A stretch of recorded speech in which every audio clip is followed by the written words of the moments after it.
Guys, I've known you for a while now. I would love to hear about, the journey that you've been on, what it is that you do. Tell me a little bit of a backstory about both of you and let's get started. Oh, where do you want to start? The very, very beginning? Yeah, look, let's start from when you first opened your eyes. Can't even remember what I had for dinner yesterday. So, I guess, starting background on us. Obviously, me and Rebecca are engaged partners, been together for about six. Woo! Yeah, no, thank you. About 4 years ago, I started Marshall Electrics when I was 20 years old. And In level 4 lockdown in New Zealand. yeah, and right at the beginning of COVID, great move. And working in property management then. And yeah, we sort of just started, we're obviously living together. I started working for myself. Bex was doing her thing.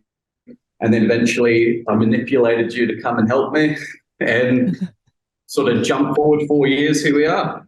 Obviously a lot happened sort of in between there. What was the reason? Why did you do it? It's something I've always wanted to do. Ever since I started my electrical apprenticeship, I knew one day I would work for myself, just kind of didn't know when. So I started it just before we went into a full country lockdown and weren't allowed to leave our house for 4 weeks.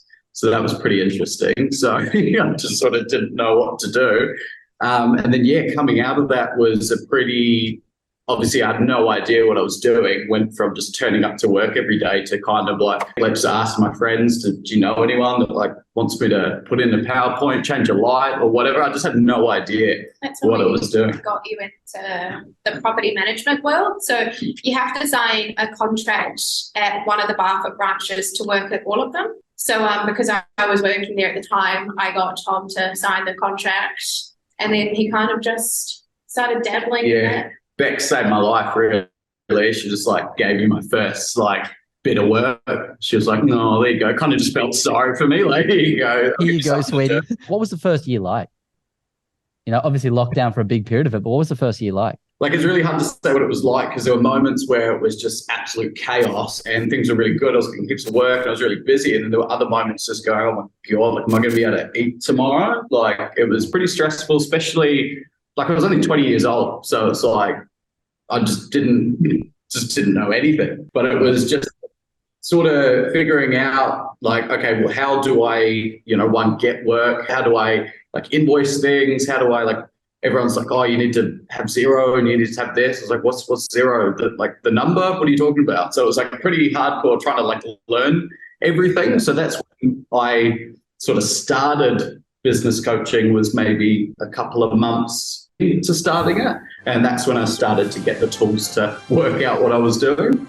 You mentioned it before, how things like sometimes it was incredible and sometimes it was like, I don't know how I'm going to eat this week. What are some of the things that you have actually utilized to combat that feeling of doom and gloom and this is really great? Partly setting goals, like having something to work towards, but then also knowing what to do when things are rough. When the going gets tough, the tough gets going.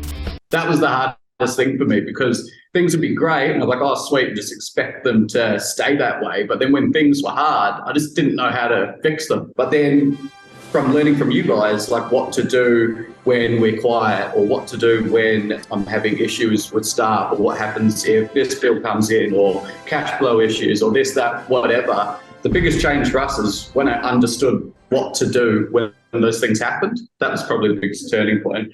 Like people have choices. And so many people do throw in the towel when things get hard. And I'm a big believer that we measure people based off when it's hard as opposed to when it's easy.